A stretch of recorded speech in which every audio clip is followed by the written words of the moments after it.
Hey, friends, welcome back to the podcast. And today felt really special. Every interview I take with deep care, but I really connected with the concepts in this book. And a guy named Andy Freed came on. He's worked with all kinds of different companies. And it's called Lead Like the Boss. And we don't just mean like a boss in a company, but the boss, Bruce Springsteen. He's been to 95 Bruce Springsteen concerts. And I was a little skeptical of how do you take a guy on stage and translate this to leadership, but he's done a beautiful job.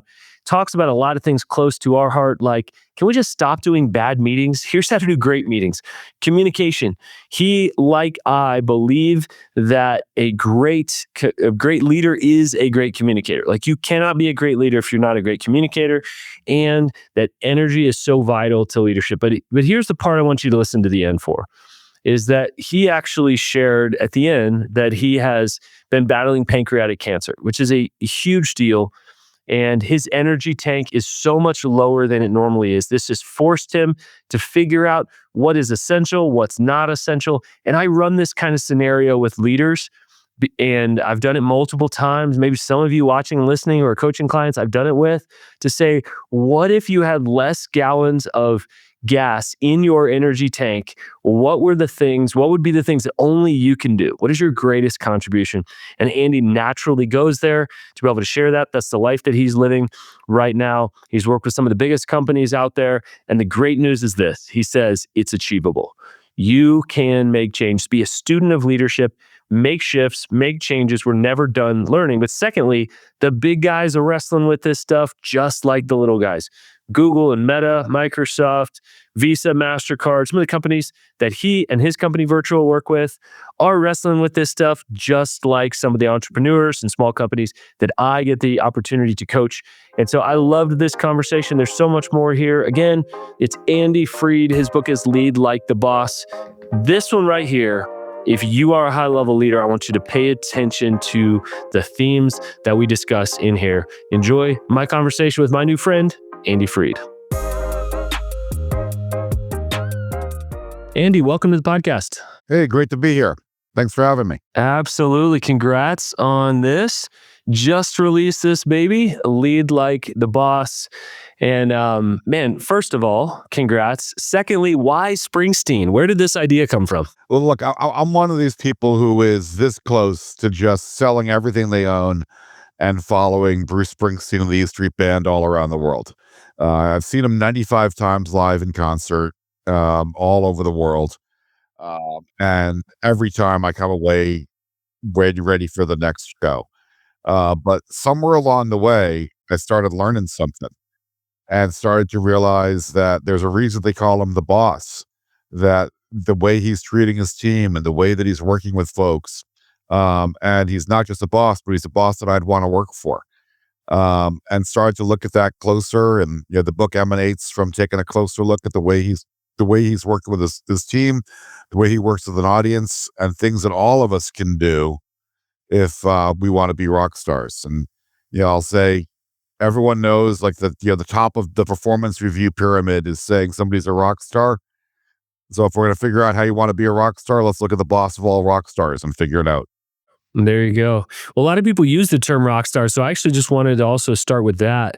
How do you loosely or tightly define that term? Well, it's funny, when everyone's using that term rock star, it's always the same thing. And somebody who's at the top of their game. Top of the game, they've got presence, they've got ability, and they're somebody that you want to be around. So I think that's a lot of where I'm focused, is how do you make leaders into that? And how do the leaders make people that they're leading that? Absolutely. Good. Well, let's dive in. First of all, a little bit about your story. You serve some really large companies who, arguably are at the top of their game as well. Give us just a little bit of snapshot of the peak you've gotten into different teams, organizations, and companies over your many years of service. Yeah. So over the years, I started out my career working in politics and worked for people who run for president, governor, senator, all different offices. And then shifted from that when I discovered that I needed to pay my student loan money back. And then that wasn't a great way to do it. So I shifted from that to the private sector and started working with technology companies. And Virtual, my company, is all about helping companies that are trying to build multi-company consortia to get something done, whether it's interoperability, security. But we work with some of the biggest companies in the world: Google, Meta, Google, Meta, Microsoft, MasterCard, Visa, all those companies. And we find that they all still have the same problems and the same challenges on communication. And it's things we probably all heard from, over and over again. Like I'll say a common thread: everybody hates meetings. Um, Everybody hates meetings, but everybody wants to communicate better. So sometimes I wonder, what's our plan to communicate if we're not going to meet anymore? And it's got to actually be that those meetings need to work because communication isn't happening at them. And that's a lot of what we focus on, is how do we make that work? And that's a lot of what the book's all about. Yeah, I love your phrase, communication is leadership. Tell me more about that and kind of dive down, I don't know, two or three layers below that, why it's so crucial to the way we lead. Sure. I think you can't be an effective leader without the ability to communicate well. And, so many leaders will try to lead by brute force or by the, kind of warrant that they believe they have from their title. And they're not really leading and connecting with people in a way that gets them to want to follow. To get people to want to follow, you got to be able to communicate with them well. And then it's understanding that, as with anything else, that kind of communication is a skill that you can learn and something that you can hone and get better at. But it comes from being really intentional with it. And that intentionality is a lot of what I'm trying to get at with the book, is the idea that, when Bruce gets on stage, he doesn't just get up there and hope for the best and start playing his guitar. There's a plan from the get-go, and how he's going, what he's playing, how he's playing, the way he's performing. It's all carefully thought out. We can learn a lot from that. Yeah, and I'm sure you've seen communication gone poorly. What are a couple, obviously don't name these organizations, but what are a couple of big mistakes you see leaders make in communicating really poorly? I think typically it's that they're communicating thinking about themselves and not their audience. That's probably the number one mistake people make, is they think about what they want to say and not what the audience needs to hear. So they're getting up with prepared remarks and talking points and a lovely PowerPoint that scopes it all out, but they're completely disconnected from what the audience's needs are. And they leave things also the audience then ambiguous. So perhaps they also are leaving the audience then not only not hearing what they want, but what they want to hear, but also leaving the audience where they don't really know what to do with the information they just got. So I assume that's connected with your framework. I'm going to dive into that. Tell me about the think, feel, do framework. Think, feel, do, and I'll kind of start with the Bruce story on it. If you think of how a Bruce concert starts, a Springsteen concert doesn't start the moment that he walks up the stairs and takes the stage. It starts hours before, when he's sitting in his dressing room with a white piece of paper and a pen, and he writes out the set list for the show. And that set list does a few things for him. He knows he likes to start big because he wants to give the audience their money's worth in the first 5 minutes so that he can relax. But then he might have other moments in the show where he wants the audience to be participating and, singing along to a pop song. And another moment where he wants the audience to be quiet and reflective. And then through it all, there's a story that he's trying to weave. So that's all his way of kind of scoping out think, feel, do before he even takes the stage. Now, it's the same for leaders. So often with leaders, they're faced with the task of, I need to communicate. And the first thing they'll do is they'll go to PowerPoint and they'll say, I had this meeting last month, the staff meeting last month. I'm going to change the title from April to May and change a couple of slides. And we're ready to go. We're communicating, right? And that's not it at all. You got to start out by thinking about, what do you want your audience to think, feel, and do? And think is all about exactly what it is you're trying to tell them. It's very much on the level of, here's what the message is, and here's what I want them to understand at the end. Feel is a place that a lot of leaders ignore, thinking that feelings aren't their business. But if you don't take your audience's feelings into account, they might not be in a position to hear you. They might not be able to understand it emotionally. They might have blockers that keep them communicating. And do is all about having a very explicit step at the end of, now that you've heard this, here's what I want you to do. And maybe it's the do is just, I want you to learn more and understand. Maybe the do is something, an actual action step they need to take. But making that very explicit is critical. Yeah, absolutely. And you and I have a common hatred for bad meetings. I mean, like, death by meeting is real. It's killing so many organizations, team cultures. People are asleep. Meanwhile, they're wasting time that they could be getting stuff done. So let's start with that. Why do bad meetings happen? And then what are some steps we can take to make those actually really good meetings? Yeah, bad meetings start with bad preparation. And the bad preparations is that people haven't stepped back and thought about, what do I want people to think, feel, and do at the end of this meeting? So one of the things that I'll think about with the think question is, if somebody misses this meeting and they go to somebody who was there afterwards and say, what happened? What do I want that person to say? If their answer is, well, it was just the usual, we sat around the conference room, looked at some PowerPoint slides, and then we all left. That's not a very good meeting. There should be a sharp point on, why are we coming together? What do I want people to think? Um, Understanding that objective from the beginning.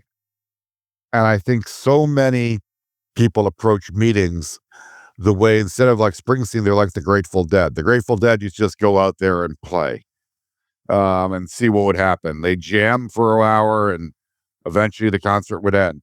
Well, the Grateful Dead could do that. Most managers can't. And we're having these meetings where you're showing up, you're getting 10 people in a room. There's no plan for what we want them to think, feel, and do. There's a PowerPoint, which which basically becomes the karaoke track of a business karaoke, where somebody's going to now stand up and do a dramatic reading of their PowerPoint slides for me, which you might have already sent me in advance. So I've now read these slides, and now I'm sitting in a conference room to have somebody read them to me. That is not a good use of time. And that's not thinking about the best way to kind of approach, think, feel, and do, or the best way to work with your audience. That's just somebody thinking about, well, here's what I want to do, is get together and present my PowerPoint slides. So now, more than anything for meetings, I would say, if I could eliminate PowerPoint or just have people use it more effectively, that would help a ton. So often meetings right now are about the slides and not about the topic. Yeah, another meeting that could have been an email because, like you say, they've probably already seen it before. Why are we rehashing this? Absolutely. Or a meeting where where somebody asks a thoughtful question at the beginning, and the answer is, well, I'm going to get to that in a few slides. It's about the person's question, not about your slides. Longevity. I want to talk about longevity a little bit. I mean, if you've been to 95 Springsteen concerts, you have some longevity there. Your lifetime value of a customer is pretty high for you. Talk about inspiring loyalty and even that leading to longevity. What are a couple of the areas we need to see organizations increase in if they're going to increase their retention? I think the biggest thing is understanding how to make people feel appreciated. William James years ago wrote that the deepest human need is the need to be appreciated. Think about that. The deepest human need, deeper than hunger, deeper than sex, deeper than money. The biggest need we have is the need to be appreciated. Now, if I relate that to Bruce, one of my favorite moments of a Bruce show is when he's on stage singing. It's at the very end of the show. At the very end of the show, Bruce retreats to the back of the stage and he shakes the hand of everyone on the band as they leave the stage and talks to them and thanks them for putting on a great show. And when you look at those people include Gary Talent, who he's been playing with since 1973, Max Weinberg, he's been playing with since 75, but also people who just joined the band and just joined the tour, this tour. Every one of them gets a thank you. Every one of them gets a handshake, a hug, whatever it might be. When you hear them talk about it, what they say is, for 10 seconds every night, Bruce Springsteen makes me feel like the most important musician on the face of the earth. Isn't that what we're supposed to be doing as leaders? And if you do that, that's what loyalty and longevity emanate from. It's making people feel appreciated, making people feel seen. And that's what leaders need to take very seriously as their responsibility. That's how you become the boss. And to your point on longevity, that's how Bruce Springsteen can be putting out number one albums in 1975 and have the number one single in iTunes today in 2026. Yeah, we need more of that. We need more of that appreciation on our teams right now. People beat down, feel like they're being used, not being fully utilized. And I don't know a leader that can't grow in that area, me included. Is just to go, man, we need to remember that James quote. That's beautiful and challenging at the same time. Let's talk about just some opportunities that you see right now. You're in different markets, different sectors, working in different type of companies, size of companies. What are some really exciting opportunities you're seeing for organizations right now, just across the board in any area? And look, I mean, the AI revolution right now is the biggest thing that's happened in our lifetime. And understanding that and understanding how it can change every single business and every single sector you just mentioned, I think is a challenge for all of us. If you go back to, and I've got the same haircut as you, so we're both old enough to remember when the internet became a thing.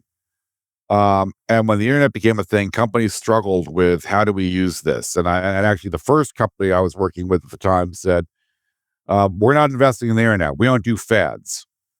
Um, and they kind of let it pass by. Um, and then they were kind of late to come to the internet revolution. AI is bigger than the internet was. The potential to change businesses is huge, and I would say the way that I would be thinking about it, if for any company, is just play with it, use it for an hour or two every day. What made the internet grow wasn't business utilization; it was personal utilization, and people understand people using it all the time. Using it for gaming, using it for whatever other content they were looking for, using it for travel, using it for shopping, and then realizing that like this can start to become a big part of our lives. With AI, it's just starting to use it for different things, getting used to it, and then seeing the utility that it can bring to your business. I think that's going to be a revolution that enables us to do different things. And in the end, I'll say nobody's going to lose their job to AI. They're going to lose their job to people that know how to use AI. And that's the big distinction out there. And you want to be one of those people that knows how to use it. That's good. Talk about the other side of the coin. What are some things that concern you right now in corporate culture? I'm certainly one of those CEOs that worries about getting people back to the office and building trust and relationships. I think that great companies have at their core trust and relationships. And the reality is that you build that trust and relationships in the moments that aren't, to your earlier point, in meetings. And if the only interaction people have in a company is their Zoom meeting every now and again, where they're joining and it's an ineffective meeting, they're not really connected with the company or connected with one another. And I think we need to look at ways that we can do that. And the other piece is they're not learning the same way. Um, I love the scene in Goodwill in A Few Good Men. It is before the famed "You Can't Handle the Truth." There's another cross examination where Tom Cruise's character asks somebody to show them in the manual where the mess hall is on Guantanamo Bay, and he said there is no entry in the manual for where the mess hall is. And he said, "Well, does that mean you didn't eat?" And he says, "No, I did eat. I just followed the crowd at chow time." If nobody's in the office and nobody's together, there's no crowd to follow at chow time. And people aren't learning the unwritten rules of business and learning how things really function. So I'm worried about getting people back, and more than anything, getting people to value those trust and relationships that are just the lifeblood of every company. And kind of speaking of that, you're talking about technology, great opportunities, challenges, remote work, all of that. You say that technology makes communication easier but worse. What do you mean by that? Yeah, it's made it too easy. So it's made it so it's removed any barrier. So The example I used earlier on PowerPoint, the thing that most people do if they say that, "Yeah, I need you to present in a meeting," the first thing they're gonna do is just open PowerPoint and start cranking out slides. Now I'll say with AI, it's even faster to crank out those slides, but nobody's thought about, "Well, what do I want these slides to say in the end? What do I want the outcome to be? What do I want my audience to feel in the end? Do I want them to feel motivated? Do I want them to feel frightened? Do I want them to feel, feel chastised? What is it I want them to feel as we're going through this?" Um, Nobody's thinking about that because it's so easy just to open PowerPoint and start cranking out slides. The same thing with Zoom, Teams, and other tools. If I want to talk to somebody in London, I can click a button and they're on my screen before I've even thought about it. So but we still need to have that forethought of how we're making that effective. We've removed the barriers of, even if you go back in time, of it used to take time to dial the number to connect with somebody in London. And maybe during that dialing and while it's ringing, I'm thinking about how am I going to open this call? Now I click somebody's name and they pop up on my screen. We're losing a lot of the opportunities for forethought that we used to have, or at least we're not availing ourselves of those opportunities for forethought. Yeah. Yeah. And you and me both big fans of preparation in terms of the way that it happens. You talked about the boss in that. Give me a couple of ways that leaders need to be doing more work in preparation besides just for meetings, besides with PowerPoints. How else can leaders be preparing and raising their game? Well, look, I mean, there's some basic things. I'll say we're 6 years after the pandemic started. We started to all be on Zoom and Teams. And yet, the craziest thing happened to me on a meeting last week. Somebody was talking and they had their mute button on. I know that's probably never happened to you. But look, we're 6 years into this thing. Find the friggin' mute button and make that your responsibility.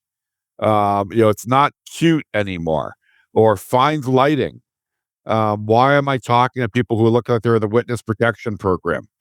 If I can't hear you and I can't see you, I'm probably not listening to you. And that kind of preparation is so important. I'll say I've never been to a Bruce show where I couldn't hear and see Bruce, because he understands that preparation is so important as part of it. But moving past that, it's the preparation of really thinking about what it is I want to say, how I'm going to say it, how that's going to play out. Um, and thinking about that, not just for the moments you're taking the stage for a big presentation, but for the little moments as well. And recognizing that as a leader, every moment is a performance. Bruce understands that when he takes the stage, how he comes up the stairs and walks to the microphone. People are looking at that. If he walks like the 75-year-old man that he is, people are going to say, wow, he's lost a step. By the same token, if I'm in a meeting and I'm listening to a presentation and I start looking at my phone and looking at my watch, I haven't said anything, and yet I've said everything. And understanding that you're on stage as a leader all the time and how you behave really matters to your organization. Such an important point. People are always watching, and every little thing communicates something big. I love that. And too many leaders forget that people are watching. People know when you're 5 minutes late. They're not dumb. People know when this was an afterthought. They know when you don't have anything to say. And so you just bring up last month's PowerPoint. This is so important. Leaders listening, watching. What are 3 or 4 areas, some of them small, that you need to prepare ahead of time so you can have more intention, more attention, more excellence, all of those things. So good. Andy, a couple more things here. Obviously, you work with some amazing leaders and you work with probably a ton of mediocre leaders and a few bad ones. What's the difference between a good leader or a mediocre leader and the most exceptional ones? The exceptional ones are thinking first about the audience and the people around them. They lead with that. And, they're thinking also about that the challenge of leaders and the greatest thing you can do as a leader is to create more leaders. The best leaders have that in mind from every moment of the day, is that their task is to create more leaders. The worst and more mediocre leaders are trying to protect their fiefdom of leadership, and trying to keep other people out of it. And sometimes they do that by shielding them from information. Sometimes they do that from, not accepting ideas. But in the end, that becomes a very insular company that can't succeed. 'Cause it's a company of one. All right, we got to talk about energy. Energy in leadership. I spent a lot of time talking about the energy piece. I invest a lot of energy talking about energy. This is a big deal to you as well. Why is energy so vital in leadership? Look, it's one of the things that I also took away from going to Bruce concerts is you watch Bruce and, even at 75, he is the pinnacle of energy in the arena. There is nobody who has more energy than him in any arena that he's in. And it's the same thing for leaders. Nobody cares about the information you're presenting more than you do. And if you're going to expect your audience to kind of respond at a 95% level, but you come in at 70% energy, you can't expect that they're going to exceed you and go further on the dial. So how you present, if you want them at 95, you better be at 100 because they're going to be a little below you. You better be showing true belief. But by contrast, what we see all the time is leaders who will say, well, this is the third time I'm giving the same presentation. And they start to just kind of phone it in. Or they get bored of the message and they change the message. Consider this for Bruce. He's played Born to Run 1,878 times live as of today. And every time he plays it, he gives it his all because he recognizes there's two kinds of people in the audience. People that have never seen him before and they want to know what the fuss is all about. And people like me that have seen him 95 times before and are comparing this time with the 94th time and seeing whether or not he's lost a step or, did he give it his all? So he gives it his all every time. That idea of repeating a message and repeating it with energy is so important for leaders because you need to hear things 7 times to remember them. And often leaders lose interest after 2 or 3. And energy isn't going to exceed the energy of the presenter. And you need to understand that and meet that moment. So, I want to move on a little bit from the author, Andy, to the leader, Andy. What's one thing you're learning right now as you lead the team at Virtual? So it's interesting. So right now, I'll be honest, I am facing a serious health issue. I was diagnosed with pancreatic cancer a few months ago. So I'm going through rounds of chemo. And it's basically taken my gas tank from being a 26-gallon gas tank to a 2-gallon gas tank. And what I've learned from that is the intentionality of leadership becomes even more important. If you've only got 2 gallons in your gas tank, you don't hunt around for a parking space. So if I only have the energy to communicate a certain way and a certain amount of time, I'm going to make that count. And I'm going to make every moment count and make every moment something which is very, very important to me and very important that people I'm communicating with, because I don't have the energy to be for extraneous things.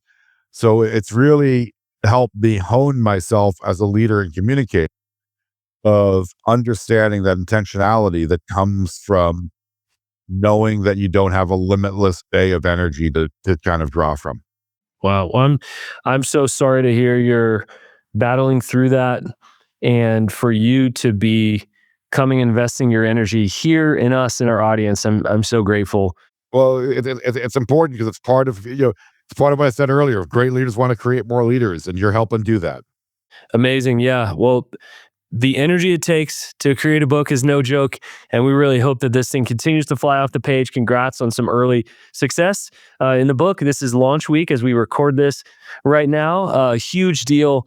Anything else? What else would you like to share with our audience from just anything you're learning or anything that's in the book that we didn't cover?